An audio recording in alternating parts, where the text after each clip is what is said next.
We're talking about electrical power. So I welcome Professor on the stage. Exactly, he's heading the Power Electronic Laboratory. Power Electronic Laboratory. His research is focused on power electronic for mid-voltage application. Before joining EPFL in 2013, he had different position at ABB Research in Baden, close to Zurich. The floor is yours, Professor. Thank you. So, yeah, my name is Drazen. I'm leading here at Power Electronics Laboratory. It is not utopia. We are heading there full wind with all the changes we are basically doing in the energy sector, at least electrically speaking. So, what is power electronics? You have heard about many electronics from micro, nano, and then comes a time where you actually have to process some larger power, and this is basically where power electronics comes in.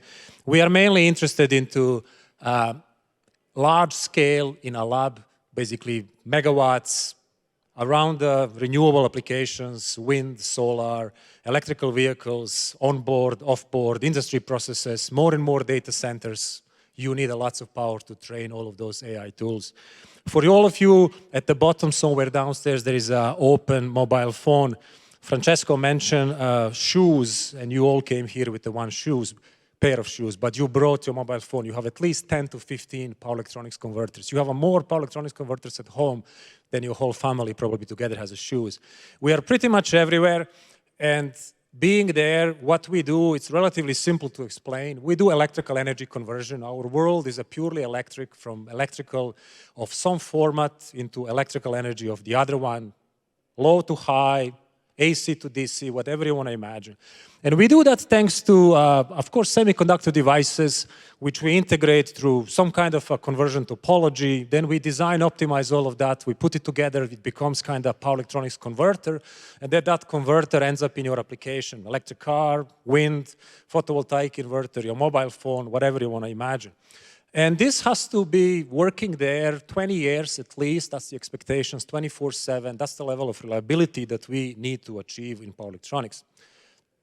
And there is, of course, certain complexity we have to manage. It's lots of power hardware integrating together all kinds of technology. And then power electronics nowadays is pretty much 100% digital. Everything we do, it's a control software on the FPGA, on a DSP, microcontroller of some sort. And kind of lots of skills are needed to put together. And this complexity, of course, has to be managed in a certain way. And like everybody, we do optimize things the best we can, right? Today, lots of talk is about AI and all of these tools that have come up, but still we deal in these well-established domains, electromagnetic, the electric, thermal, and of course you set your optimizations to be, build me the lightest converter, build me the smallest, the most efficient, whatever you want to do. So this is some example of a magnetics where we would build all kinds of medium frequency transformers from 100 kilowatts on the left to a megawatt, this CAD drawing. And you would, of course, understand what the problem you're solving, generate lots of designs, get your Pareto front, identify which is the way you want to go. You can apply the same thing for the converter topology. You can mix all kinds of semiconductor devices. This is an example of a 1 megawatt prototype we have in our lab. Using IGCT, a bit specific semiconductor device, operated in a very resonant, specific mode. And that transformer from a previous image is actually the red over there, 1 megawatt prototype built by PhD students. And then eventually we build sometimes quite large systems, such as 2 units of converters in the lab that are part of our infrastructure, completely made by PhD students, bringing together all of this complexity of hardware, software, high voltage, integration, magnetics, and integrating. Pretty much here you have hundreds of, well, 98 to be precise, digital controllers, everybody working coordinated, synchronized together. Of course, I don't do this on my own. There is teamwork. There is Pell alumni, Pell members now. We are in the ELH building. You can find us over there. So that's pretty much what I had to say from my side. You have a contact details over there. If you need some help with power electronics, please contact us. Thank you.